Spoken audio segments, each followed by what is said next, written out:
Bonjour, nous sommes le 3 janvier, il est 17 heures. Mon conseiller technique Raphaël me demande de filmer entre chien et loup, voilà. Et donc c'est plus ou moins ça qui se passe à cette période de l'année. Et donc là je suis devant chez moi, je suis en partance pour une petite promenade avec Goliath. Rien de très long parce que hier on a fait du très costaud, 2 heures dans un froid significatif dans la neige. Donc voilà, on va faire léger et je vais shooter la vidéo, la première de l'année, en profitant de l'occasion. Et donc on va parler d'un sujet qui est directement influencé aujourd'hui par ce que j'ai expliqué, la discussion que nous avons eue ensemble avec David Comblin. Ça, c'est lui qui organise nos webinaires. Et je vous annonce d'ailleurs un webinaire le jeudi. Il ne faut pas que je me trompe dans les dates. Donc, nous sommes dimanche 3, 4, 5, 6, 7, jeudi 21 janvier à 20h. De 20h à 22h, un webinaire sur les sucres. Voilà, c'est la suite des 3 vidéos hors série que je viens de shooter pendant les fêtes. Et aujourd'hui, mais ce n'est pas une 4e vidéo hors série, c'est une capsule spéciale. Et je vous dis, influencé par cette discussion que j'ai eue hier avec David, qui me parlait. David est un coach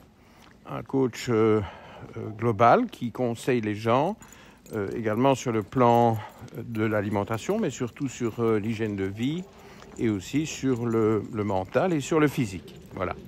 Et donc, il a évidemment pas mal de clients qui viennent chez lui aussi pour perdre du poids avec des envies, des frustrations au niveau de leur poids. Et donc, il a des personnes obèses ou en surpoids significatif. Et on parlait de ça. Et je me suis lancé dans une explication que je pense intéressante de vous répercuter aujourd'hui. Parce que, effectivement, ces personnes obèses sont typiquement persuadées. Regarde, viens par là parce que voilà.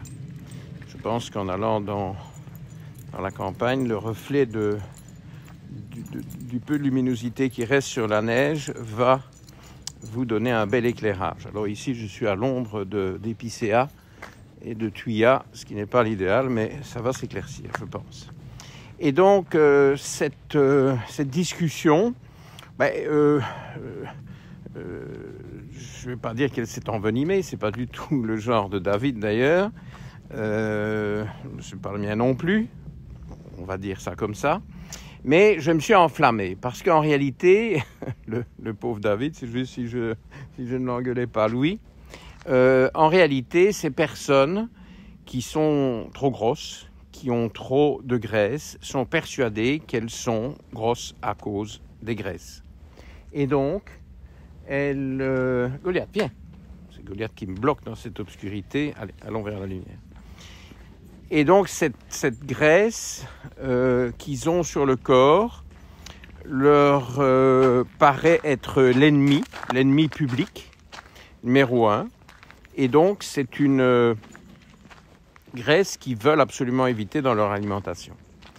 Or, il se trouve que j'ai aussi ce genre de patients et ce genre d'expérience.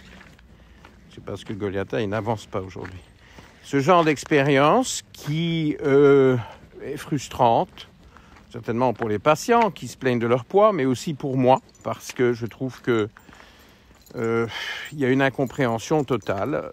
Qu'est-ce que vous voulez ? C'est le fruit de décennies de fat bashing. Le fat bashing, c'est la critique des graisses qu'on a mise en route dans les années 80, peut-être un peu avant, 70, 70, 80, toute la fin du siècle dernier, on a fait un fat bashing gigantesque. Hein. Le cholestérol était l'ennemi public numéro 1, ce qui n'est pas vraiment, mais il peut être nocif, notamment, j'en reparlerai tout à l'heure, pour certains génotypes ApoE, ApoE4, mais beaucoup moins pour les autres. Et alors, le cholestérol faisait partie de la cohorte des graisses traînées dans la boue, insultées jusqu'au plus profond. Et effectivement, ça a porté ses fruits. On a vu naître une industrie colossale du low fat. Hein, et tous ces produits industriels, hein, tous ces produits transformés qui sont en réalité toujours beaucoup plus nocifs que les produits naturels pour la santé. Donc ces décennies de fat bashing ont conduit à une espèce de traumatisme, hein, de syndrome post-traumatique anti-graisse, où les gens qui sont trop gros pensent qu'ils ne peuvent pas manger de graisse. Voilà. Bon, alors c'est là qu'intervient le génotype ApoE. Je vous renvoie aux 3 capsules que j'ai shootées sur le génotype ApoE. Allez, Goliath, viens, parce qu'on doit sortir du bois, il fait très sombre ici. Finalement, je me rends compte que c'est un peu particulier, mais si vous voulez, il faut un peu de tout. Et voilà, on a un très beau ciel derrière moi avec des teintes merveilleuses, donc je pense que ça vous fait du bien aussi. Pas besoin de voir ma tête, vous l'avez vu assez. Et vous la verrez encore si vous aimez bien ces vidéos. Et donc, ces gens qui font une vraie paranoïa sur les graisses vont avoir peut-être raison en partie si leur génotype ApoE est de type E4. Hein. S'ils ont du E4, alors il y a toujours deux copies du gène, évidemment. Il y a la copie maternelle et la copie paternelle, mais qu'on ne puisse jamais dire de laquelle vient de qui, sauf si évidemment vous avez des génotypes des parents et qui sont différents, et alors là vous pouvez vous y retrouver, mais enfin le problème n'est pas là, peu importe, de toute façon on ne change pas ces gènes, mais si vous êtes dans le 4, alors là oui, les graisses sont pas les plus sympas, il faut une alimentation plus basée sur les plantes, donc allant vers le végétarien, et évitant le cholestérol, puisqu'il est nocif pour les E4, donc pas beaucoup, peu de graisses saturées, qui sont en priorité les produits laitiers qui sont très très hypercholestérolémiants. Plus que les viandes rouges, les viandes grasses qui contiennent du cholestérol, mais qui ont un impact moindre sur les taux sanguins.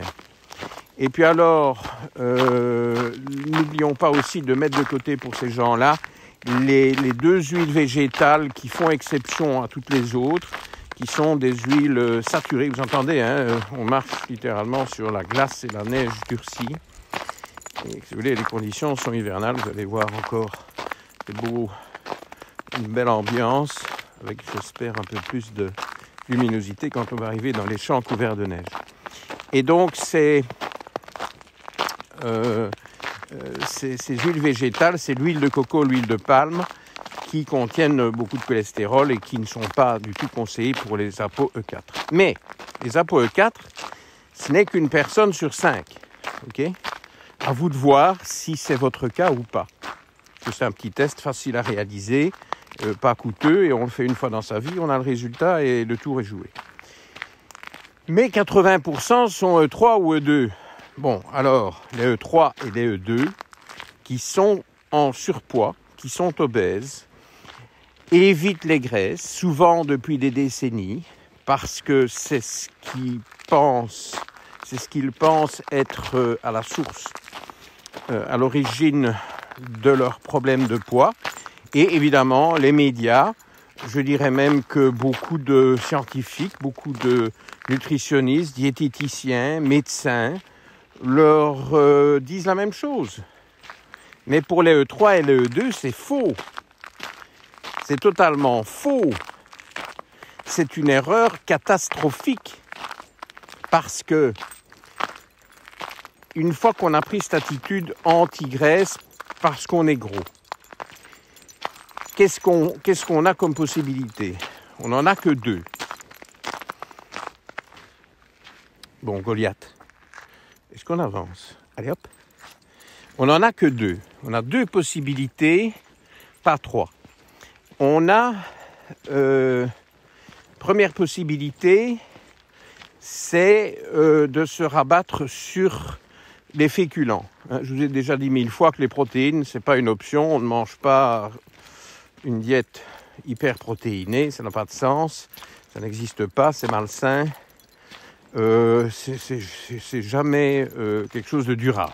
Bon, les gens font ça, perdent du poids. Bon, je suis pas d'accord avec ça, mais on fait ça 15 jours, ça ne me convient pas. Mais c'est de toute façon pas une diète à conserver, c'est hors de question. Et donc, si on ne mange pas de graisse, première solution, on mange peu de graisse, eh bien, on va manger des hydrates de carbone. Mais ils ne conviennent pas pour les E3 et encore beaucoup moins pour les E2. Donc non, ça ne va pas. Mais alors, il y a une deuxième solution, c'est les gens, ils mangent peu.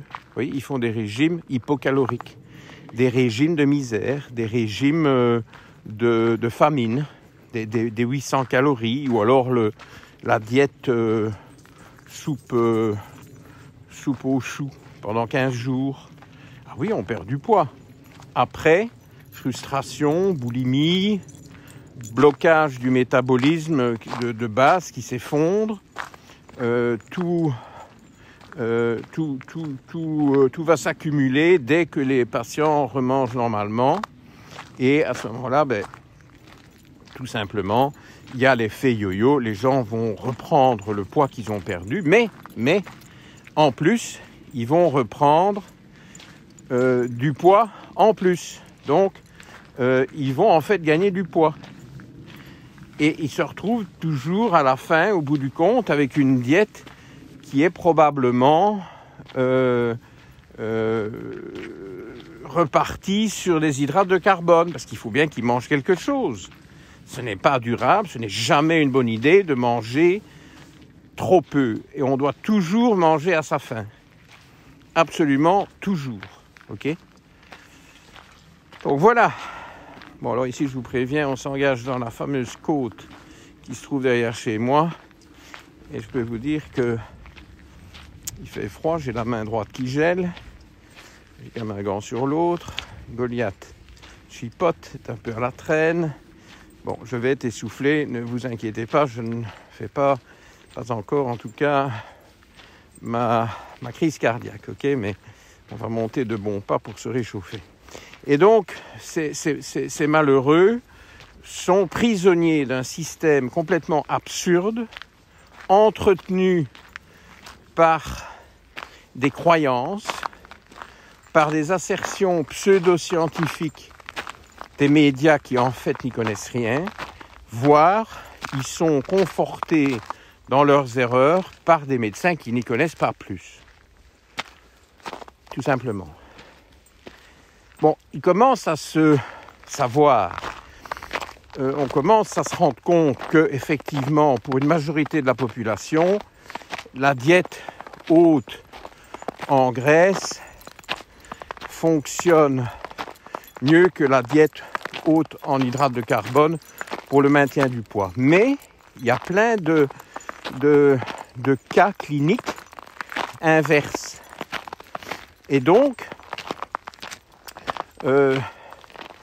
ça perturbe les gens parce qu'ils ont toujours une connaissance, un parent, un collègue de travail ou une collègue de travail qui s'en trouve très bien d'aller vers une alimentation beaucoup plus végétarienne, énormément de légumes, pauvre en graisse animale, etc.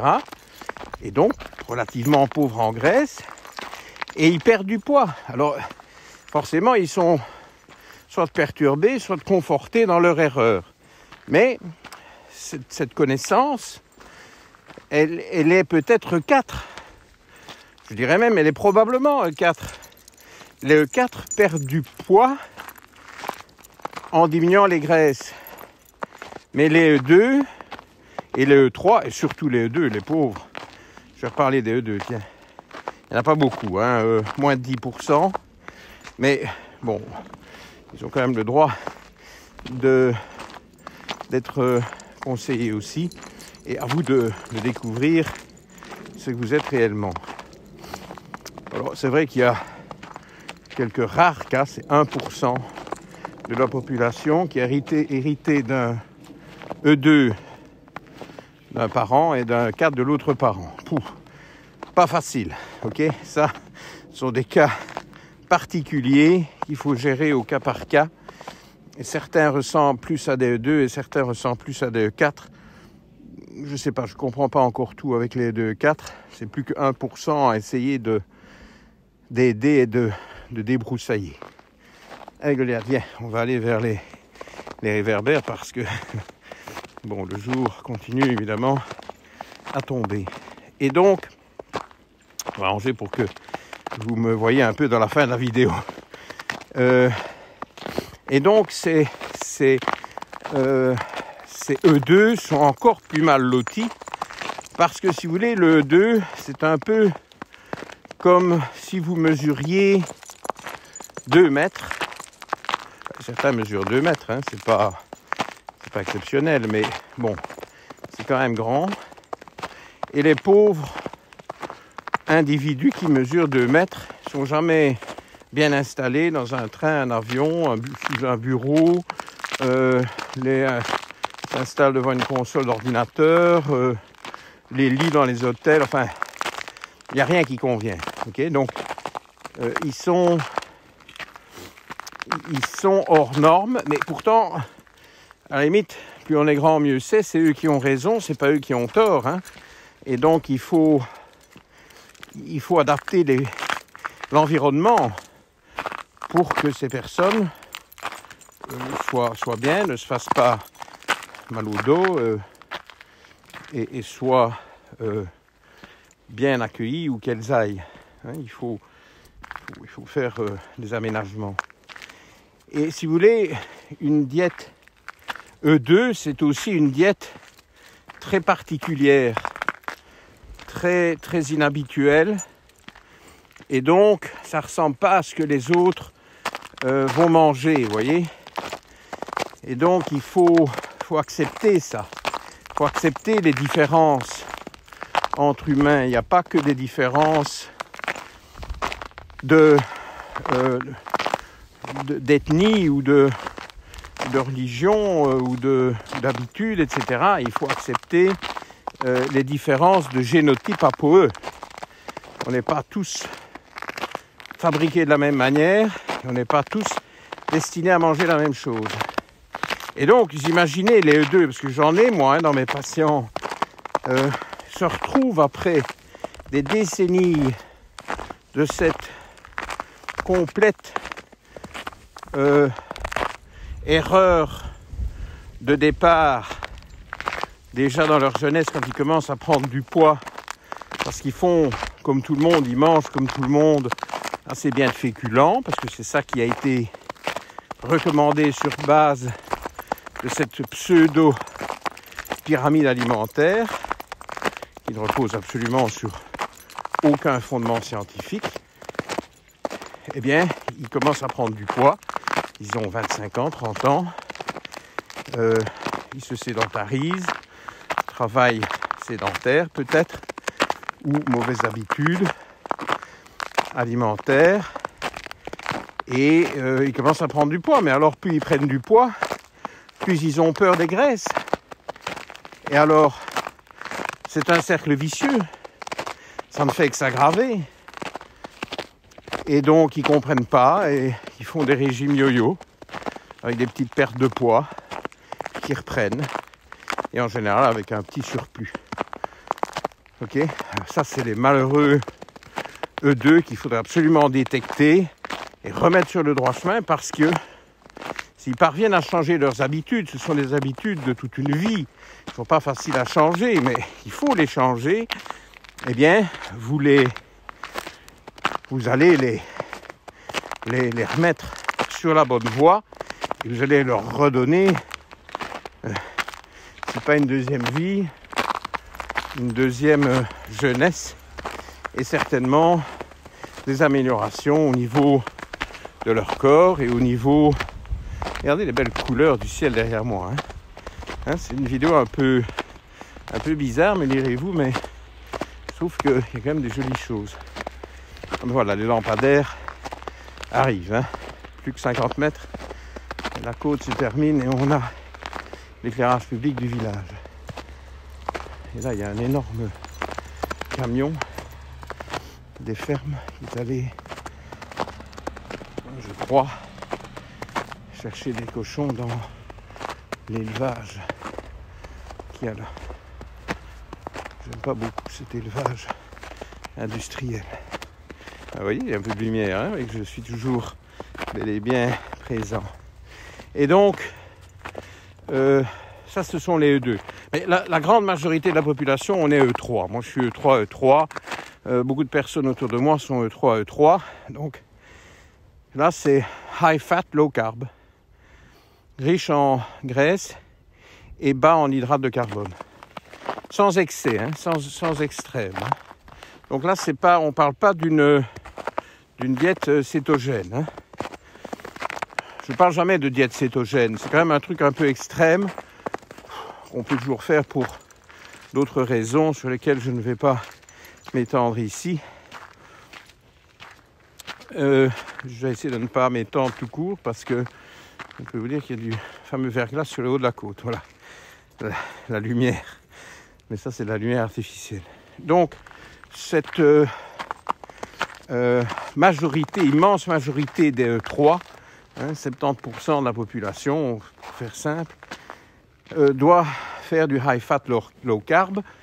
Et pour aller dans cette direction-là, sans être jusqu'à du cétogène, la diète des E2 ressemble un peu à la diète cétogène sans être aussi poussée. Okay, c'est une pseudo-diète cétogène, mais où il y a des bonnes idées à aller chercher dans les livres de recettes keto. Eh bien, il y a des bons plats à mijoter pour les E2, même pour les E3 évidemment, ça c'est certain. Mais ce sont des one-shots, il n'y a pas une systématisation cétogène chez ces gens-là. Et donc finissons par les E3, il nous reste 5 minutes. Et les E3, donc l'immense majorité des gens, ils doivent, par belle ou par laide, rechercher dans leur repas comment enrichir les repas en graisse et se débrouiller pour que ces graisses se substituent aux hydrates de carbone, aux féculents qu'ils avaient l'habitude de manger en plus grande quantité. Okay, et dans une certaine mesure. Je n'ai pas dit qu'il fallait éliminer évidemment les féculents, mais il faut les restreindre et remplacer par des graisses, pas par des protéines. Bien entendu, les graisses vont souvent venir avec des protéines, mais votre objectif, ce sont les graisses. Alors, je vous donne un petit exemple que je fais de plus en plus. J'ai hésité aujourd'hui plutôt que de m'embarquer dans cette galère, mais je pensais vous faire la fameuse vidéo dans ma cuisine, mais je trouve que il faudra que je vous la fasse quand je reviens du marché public où il y a plus de produits frais. Ici, c'est un peu appauvri après les fêtes, donc ce sera pour une autre fois. Mais dans ma cuisine, j'ai ces noix mixtes, des oléagineux, donc toutes les noix. Les oléagineux, c'est le mélange des noix, toutes les noix possibles imaginables, mélangées, que je broie, que je réduis en petits granulés, si vous voulez, de noix. Ça croustille un peu sous la dent. Et avec ça, on enrichit en graisse. Il y a un petit peu de protéines. Il y a peu de féculents là-dedans. Il y en a, mais c'est faible. Donc, c'est parfait. Et il y a des bonnes graisses. Et donc, ça ça s'ajoute très très bien aux soupes, aux légumes, aux salades, tout. Vous pouvez mettre ça sur tout, vous pouvez mettre ça sur du poisson. Ça peut remplacer une espèce de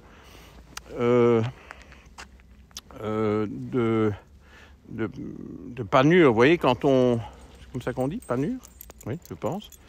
Bon, mes capacités culinaires sont quand même limitées, mais pour ce qui est de savoir quoi manger, ça, je peux vous conseiller. Puis alors, pour la préparation, bon, ben, vous allez vous débrouiller un peu vous-même. Mais vous pouvez mettre ça oui, vous les broyez très fin, vous mettez ça sur une truite avec du persil, etc. Et c'est tout à fait sympa. Et ça vous cale parce qu'évidemment, vu qu'un gramme de graisse apporte 9 calories, contrairement au gramme de féculents, donc d'hydrates de carbone, de glucides, tout ça c'est synonyme. Pareil aussi le gramme de protéines qui, eux, n'apportent que 4 calories. Donc les graisses sont beaucoup plus nourrissantes. Ce qui compte, c'est que votre repas apaise votre faim. C'est ça l'idée, tout simplement. Et donc, vous voyez, avec des petits trucs comme ça, il y en a plein. Hein, vous pouvez ajouter des olives ou de la tapenade dans plein de plats mijotés. Vous pouvez faire une petite entrée à base d'olives, etc. Tout ça est bon. Donc, voilà, c'est vers ça qu'il faut aller. Il faut enrichir son alimentation en graisse aux dépens des féculents. Et pour chaque repas, ça doit être un peu l'objectif. Alors, c'est la transformation du... Oh là, voilà, un autre chien. C'est la transformation du... Moyenne. Ici au Luxembourg, on dit moyenne. Que ce soit le matin ou le soir, on dit toujours moyenne. C'est facile, on n'a pas besoin de se préoccuper. Ah mais je vais essayer de vous montrer les chiens, peut-être, non? Ah voilà, vous voyez? Voilà. Ils sont mignons. L'autre chien a un collier phosphorescent clignotant rouge. Oui, comme ça on voit bien. Oui, c'est très bien pour aller sur la route, mais ils s'entendent bien en plus. Ils ne se connaissent pas, mais ils s'entendent bien. Et donc, cette façon de faire, d'enrichir vos repas en graisse, va vous pousser, vous orienter vers le fat burning, okay, au lieu du carb burning. Vous devez devenir des fat burners si vous êtes E3 ou E2, pas si vous êtes E4, donc il faut vous tester. Et si vous êtes fat burner, vous n'aurez plus toutes ces envies de sucre et toutes ces pulsions sucrées et ces besoins de pomme à 16 heures. Seigneur, la pomme à 16 heures.